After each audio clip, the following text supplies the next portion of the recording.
Your Bibles, Hebrews chapter 6. Hebrews chapter 6. Good to have Miss Tina back from hip surgery. And she's been running too many races or dancing too much. I'm not sure which one it is. And good to have her back. Hebrews chapter 6, and we're going to read verses 10 through 12 this morning. Hebrews chapter 6, verses 10 through 12. And once you have found it, let's all stand as we read the Word of God this morning. Hebrews chapter 6, verses 10 through 12. Brother Sandberg says, man, you're as crazy as a pastor as you were an evangelist. He goes, well, I don't know where you get that energy from. He goes, what do you eat? I said, eggs and bacon. Is that what I eat every morning? And so he said, I got to switch my diet. So if you want energy like me, we'll tell you what bacon and what eggs you got to get. And you got to fry the eggs in the bacon grease, just letting you know. And is that good eating right there? That's what you call Southern cooking right there. Anything with grease is always good. But anyway, Hebrews chapter, I don't know what that had to do with this sermon, but anyway, that just came to my mind right now. Hebrews chapter 6 and verse 10. I want you to notice what God says. For God is not unrighteous to forget your work and labor of love, which ye have showed toward his name, in that ye have ministered to the saints and do minister. And we desire that every one of you do show the same diligence to the full assurance of hope unto the end, that ye be not slothful, but followers of them who through faith and patience inherit the promises. I want to take that one little line in verse 10 where it says, for God is not unrighteous to forget. And I want to speak to you this morning on the subject, the sin of ungratefulness. The sin of ungratefulness. Father, take these next few minutes and Lord, allow me to help your people. Lord, I know that once a year our nation stops. At least we used to. And we would thank you for the bountiful blessings you gave to us. Yet I think with the hustle and bustle of society and with the more things that we add to it, and the more that our society tries to push you out, the more ungrateful our society becomes, and it's no wonder that we live in such an angry society. I pray that you'd allow me to help your people, that we, in this area, that one place in the Oklahoma City area would be a place where people can say there's a light of thankfulness. There's some people down there that know what it's like to be thankful for what they have. God, help me now, please. In Jesus' name, amen. You may be seated.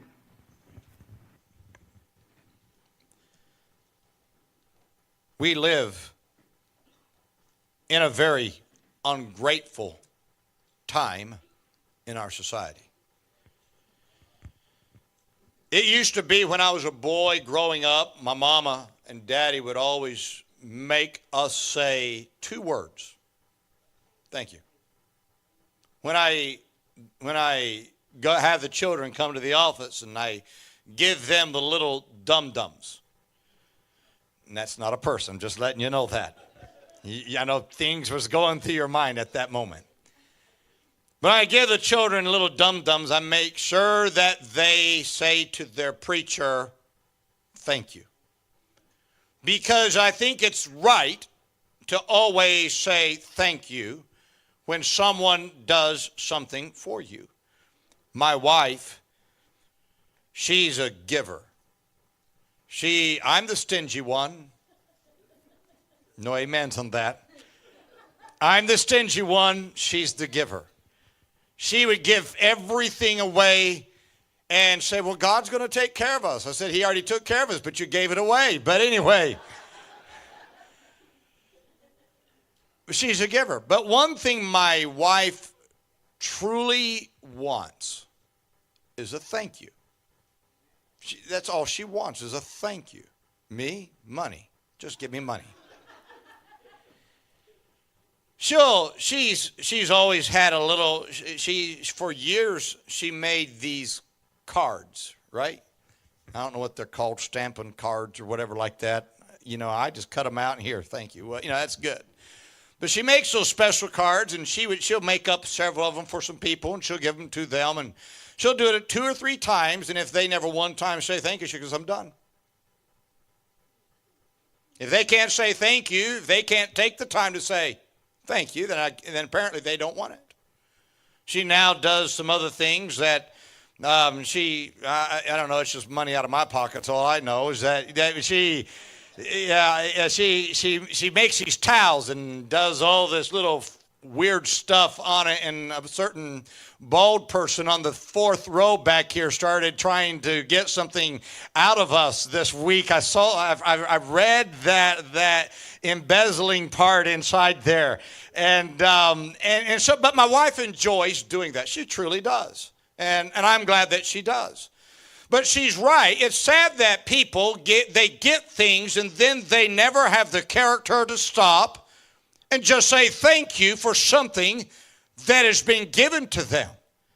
The ungratefulness of our society is revealed in the selfishness of what America has become, because we believe everybody owes us everything, and if we don't get it, then somehow you're the bad person because you don't give it to me. And may I say, somewhere we've got to get back. There's got to be a light in every town where there's some people that are grateful people that say, you know what, we're thankful that God's even blessed us with life, and God's blessed us with air to breathe, and God's given us eyes to see and ears to hear and legs to walk and a roof over our head and clothes on our back and a car to drive, and thank God for a coat to wear on a cold wintry day. God is still good to us, and we ought to be thankful.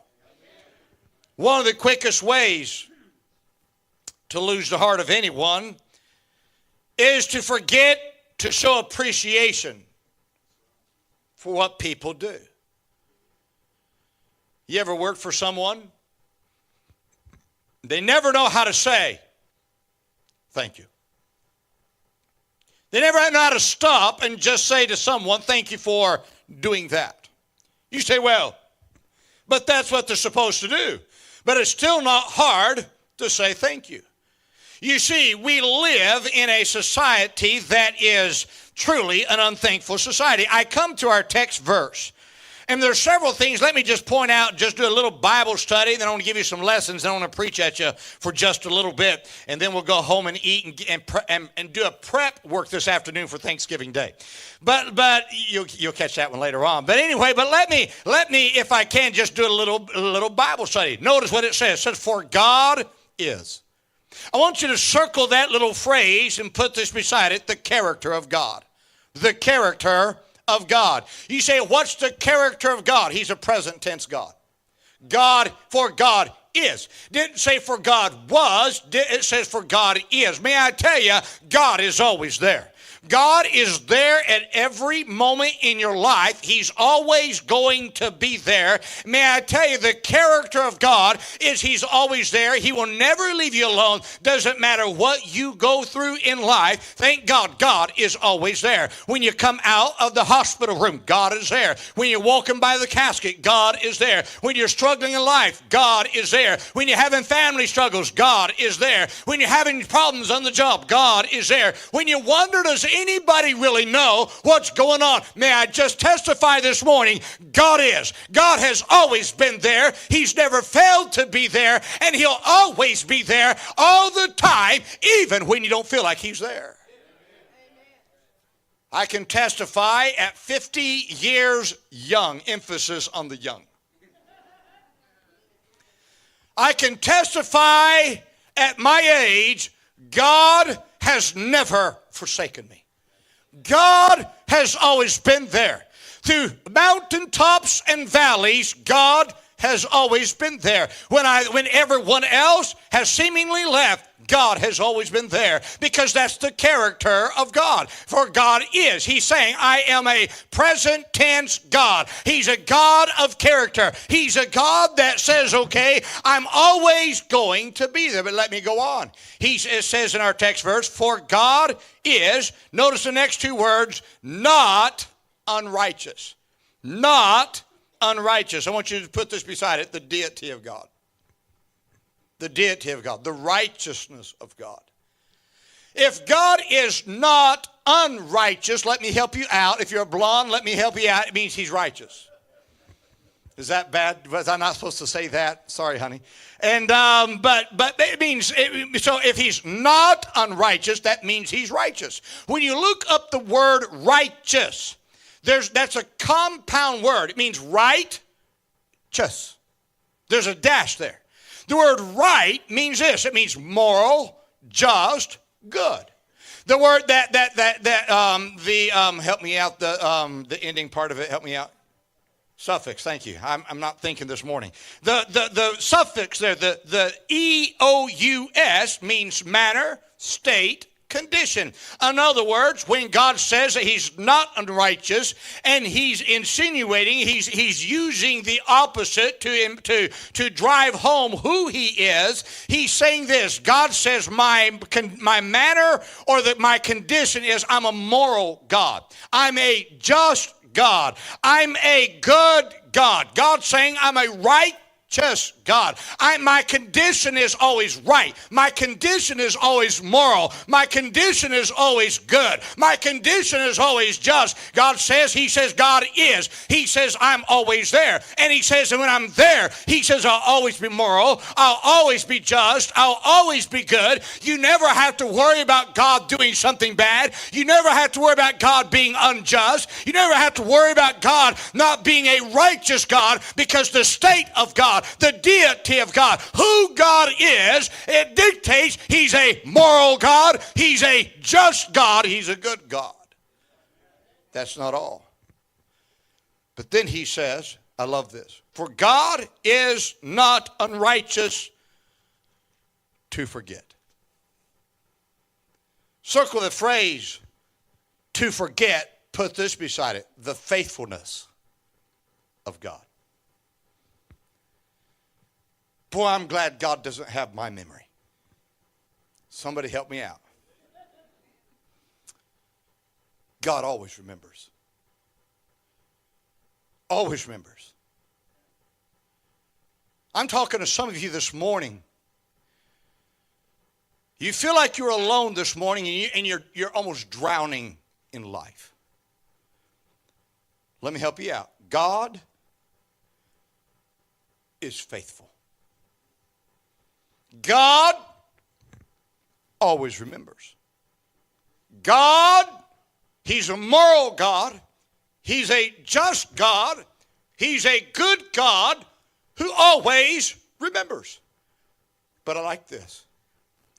He says he's unrighteous he's not unrighteous to forget your work and labor of love. Circle that phrase, your work and labor of love, and just put this beside it. God always sees. God always sees. I come down to this last part because this is where the sermon comes in. God always sees the little things that you do.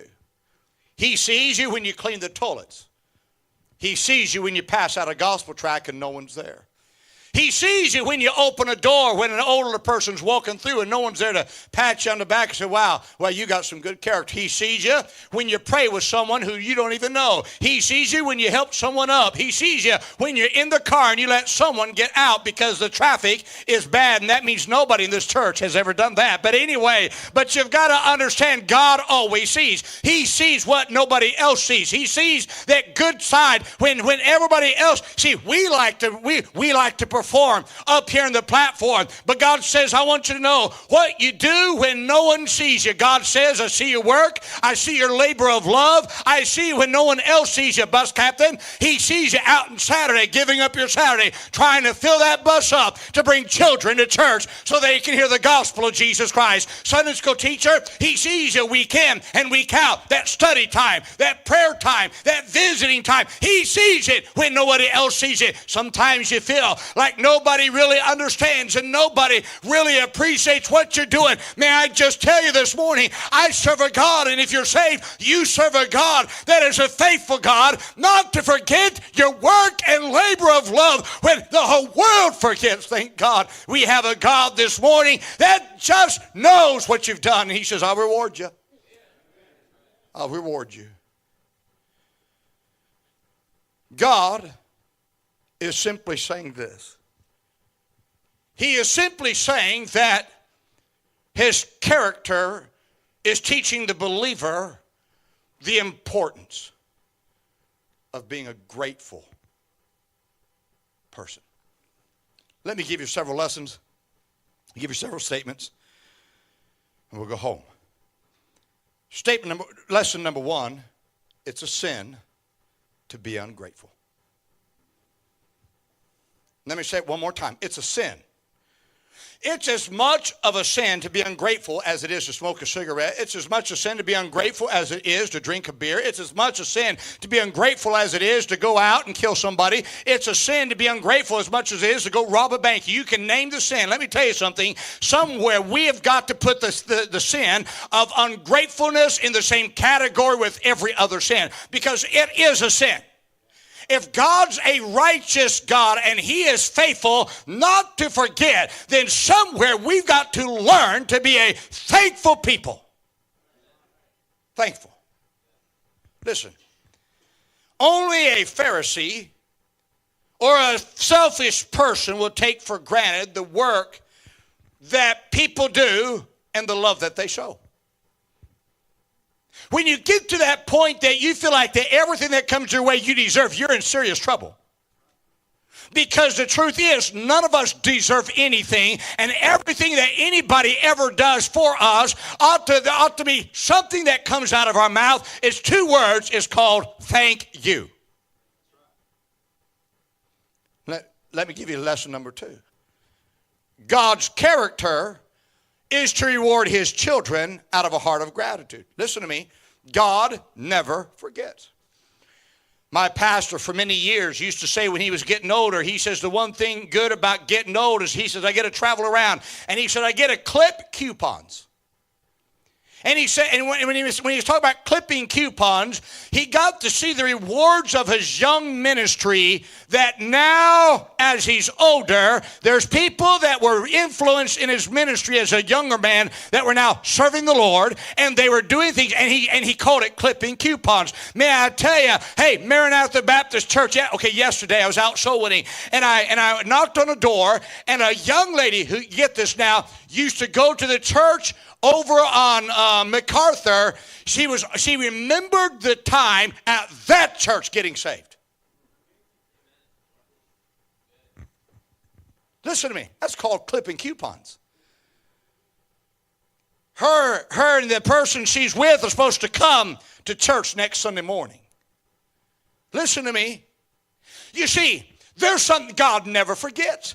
And I'm talking to some right now. Some of you are getting discouraged as you're serving the Lord. Well, no one ever remembers me. Listen, you cannot give up. Why? God sees what you're doing, and God's character will always reward his children out of a heart of gratitude, which leads me to statement lesson number 3. Be grateful for the work that people do. Be grateful for the work that people do. God is not unrighteous to forget your work. I was talking to those out in soul winning, and if you've never gone to our soul winning time, you need to be out on Saturdays to go soul winning. It's a wonderful time. But I was talking to the people out in soul winning. It's amazing what God has done in this church in the past few months. It's amazing. And I was talking to the people yesterday in the soul winning time, and I said, you know what's so amazing about it? I'm the only full-time male staff member of this church. I don't have a big staff. Got 2 secretaries. And yet God has used a bunch of lay people in the past 6 months. And with God's help, to double our Sunday school, to double our morning service crowd, to see, I think, close to 100 people baptized. And I sit back and I say, wow. Wow. God's good, but may I say, God sees your work. And God is rewarding this church because of a bunch of spiritual lay people that just say, you know what, let's jump in. Let's see what God can't do in this church. Listen to me. God's going to reward this church. Why? Because he always pays off. But I'm saying this, we've got to be careful that we are a grateful people, that we're grateful for the work that people do inside this church. This morning I was praying and I said, Lord, thank you for people that just love you enough to serve you. Leads me to lesson number 4. Be grateful for the love that people show. Be grateful for the love. You know, one of the hardest things to do is when somebody gives you something, and, you know, sometimes people almost feel embarrassed to say thank you. It's like, why are you embarrassed to say thank you? What's so hard about saying thank you? And yet, for some reason, it's almost like I feel out of character just to tell someone thank you. You know, it's like, what do I say? Thank you. Come on now. We have gotten so much out of character of being grateful that now we feel out of character when we have to say thank you. Which leads me to the next lesson. Lesson number 5. A little appreciation goes a long way to building morale. Goes a long way. Mom and Dad, you want to build the morale in your home, tell your children thank you when they do good. Come on now. Hey, teenager, you want to build the morale in your home? Stop demanding and stop saying, Mom and Dad, you owe this to me. And let me ask you something, teenager. When's the last time you said to Dad, when's the last time you said to Mom, thank you for giving me a roof over my head. Thank you for giving me a bed to sleep on. Thank you for giving me shoes to wear. Thank you for taking care of me all these years. Thank you for putting food on the table. Thank you for all that you've done. When's the last time, teenager, that you've ever told Mama, thank you for cooking me a meal?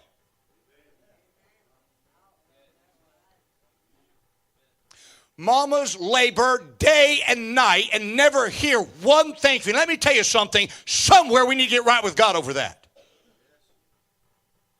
Because that mama has to make, listen, she's not like a chef at a restaurant that has a set menu. She's trying to keep that variety every day so that you don't have to eat macaroni and cheese every day.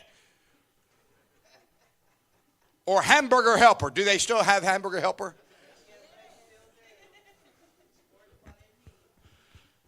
Listen to me. No. She works hard. She'll get up early. She'll cook for you. Listen, some of you younger children in here, listen to me. You don't realize it. Mom gets up early. I know. It's so hard for you. You're 8 years of age. You're 9 years of age. You're 10 years of age, and you have to wake up at that early hour of 7 o'clock. But Mom's already been up. Mom's making sure your clothes are ready. Mom's trying to get you a breakfast to eat. Mom's already packed your bag for lunch to go to school. And you sit there, is this what I get every day? Yes.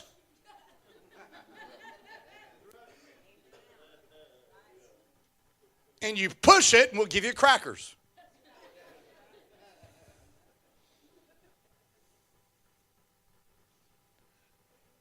Why? Little appreciation builds a lot of morale. You know, I as a pastor have to be careful that I just don't take things for granted. Brother Sandberg's pastored for several years. He's now working on the staff. Brother Heidenreich pastored for several years. Listen to me. Brother Sandy Harjo's over in the junior church, pastored for several years. One of the things we always have to be careful of, and every pastor knows what I'm talking about, we just don't overlook people. And it's the hardest thing. Hardest thing. But if I want to keep the morale of this church right, I've got to learn every once in a while to say thank you. I've got to learn every once in a while, just stop and just come by and say, hey, thank you for the work that you've done. But may I say on the other side, church member, you want to build your pastor's morale. Wouldn't hurt for you to say thank you instead of gripe. You say, well, you're not perfect. Absolutely. Close, but not there. You know, we don't have gripers in our church, but I'm telling you this. Listen to me, if you're not careful, you get so used to being fed from the pulpit every Sunday morning. I like what one of the people said this morning. He said, as a shaking hands, he goes, I appreciate you're always dressing sharp. He said, I came from a generation where a preacher always dressed sharp. He says, now we got preachers coming behind the pulpit with a T-shirt and that doesn't show I have a tie. Let me tell you something. Somewhere, if we're not careful, we get spoiled in our independent Baptist movement and we just take for granted what we have. I'm saying, hey, you better thank God for what we do have.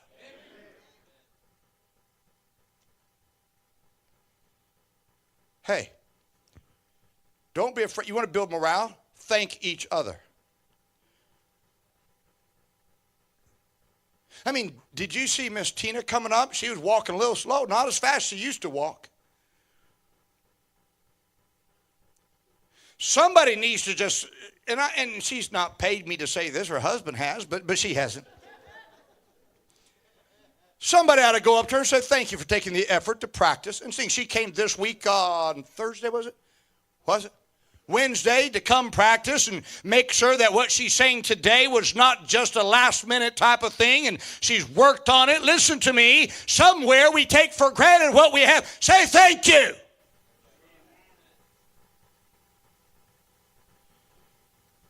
Let me give you several statements. Statement number one. Strength is revealed in gratitude. Weakness is revealed in ungratefulness. Did you hear me? Strength is revealed in gratitude. Weakness is revealed in ungratefulness. The strongest person knows how to say thank you. The weakest person, they ought to do that because it's who I am. Come on now. You say, well, Brother Domelle, I can bench press 300 pounds. Is that standing up or is that sitting down? I'm not sure which one you're doing. But anyway, you'll catch that one later on. But anyway, but listen to me. Listen. The strength is not the size of your muscle. The strength is the character you have just to say thank you every once in a while. Statement number two. God's thank you is always blessings. God's blessings is always thank you. He said, well, how does God say thank you? You're blessed. You're blessed. Let me ask you something. How many of you have eaten something in the last 24 hours? Would you raise your hand? Okay. How many of you have eaten more than one meal in the last 24 hours? Would you raise your hand? You're blessed. Let me ask you something. How many of you did not have to, okay, how many of you had a roof over your head last night? Would you raise your hand? You're blessed. You're blessed. Let me ask you something. How many of you got to ride a car or a bus to church today? Would you raise your hand? You're blessed.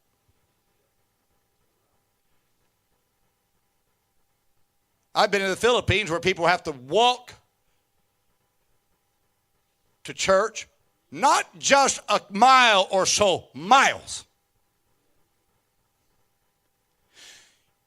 We complain about how hot and how cold it is in here. Brother Domelle, it's too cold here, it's too hot here. Let me tell you something. The only air conditioning they have over there is an open window, and you're hoping the breeze is blowing. Come on now. And somehow we have forgotten how that God has blessed us. Every time you do right and God blesses you, that's just God saying thank you.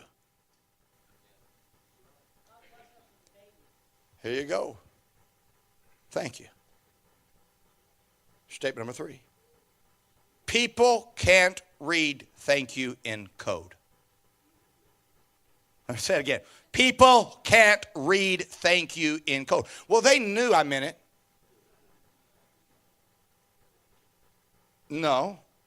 They just saw a blank look on your face. The same look I'm seeing right now. Come on now. People are not mind readers.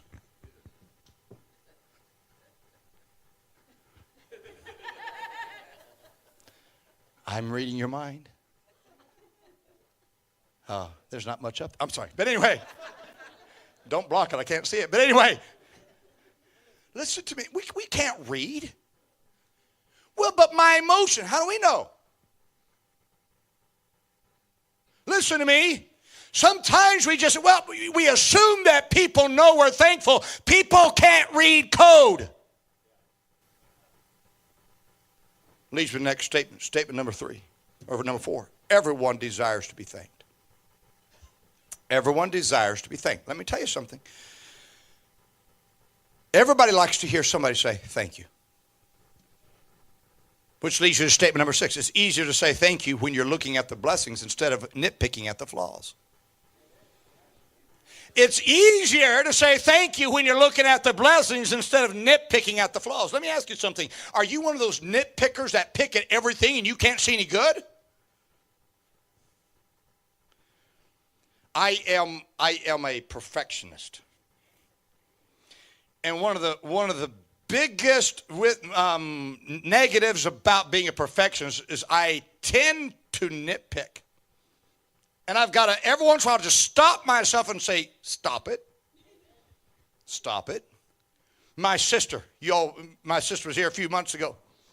She's the evil sister. See why? She's an Auburn fan. But anyway, I hope she listens to this. I want to call her up and say, you need to listen to the sermon. I talked about you. But anyway, but she's her big, she does this all the time. We'll send a picture. And she'll call me back after 2 weeks and say, hey, Alan, did you see? And she points out the flaw in the picture. Why'd you do that? Why'd you ruin the picture? Well, I just thought you might see that, so we correct it. It's like, it's too late now. Now every time I look at the picture, I see, thanks a lot.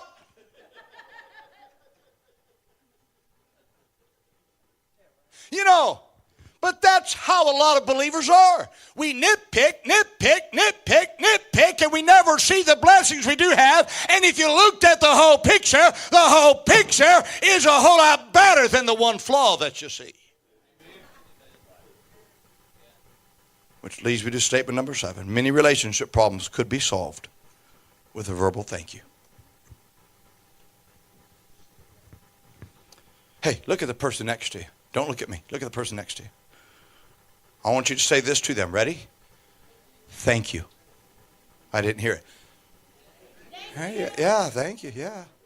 See, some of you, listen to me. That person next to you is the first time they've heard that in a long time. Now listen to me.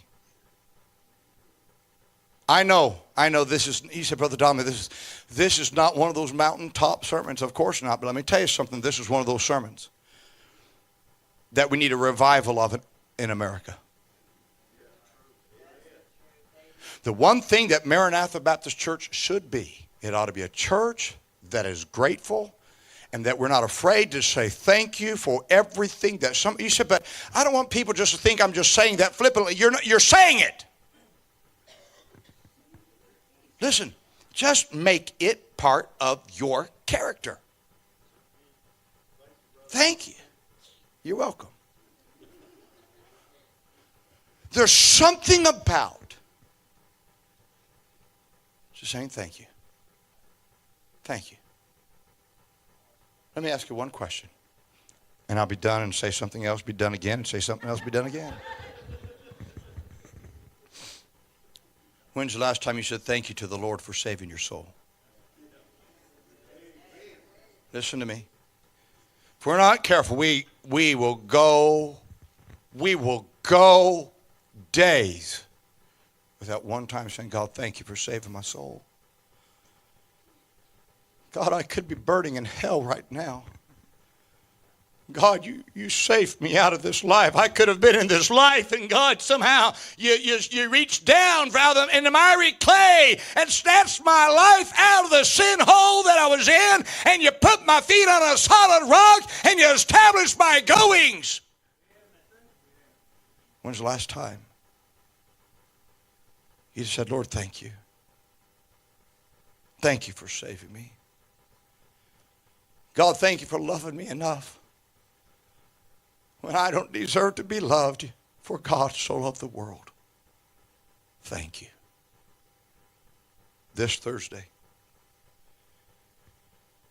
You gather around that table. You see that turkey there. And that's not your husband, ladies.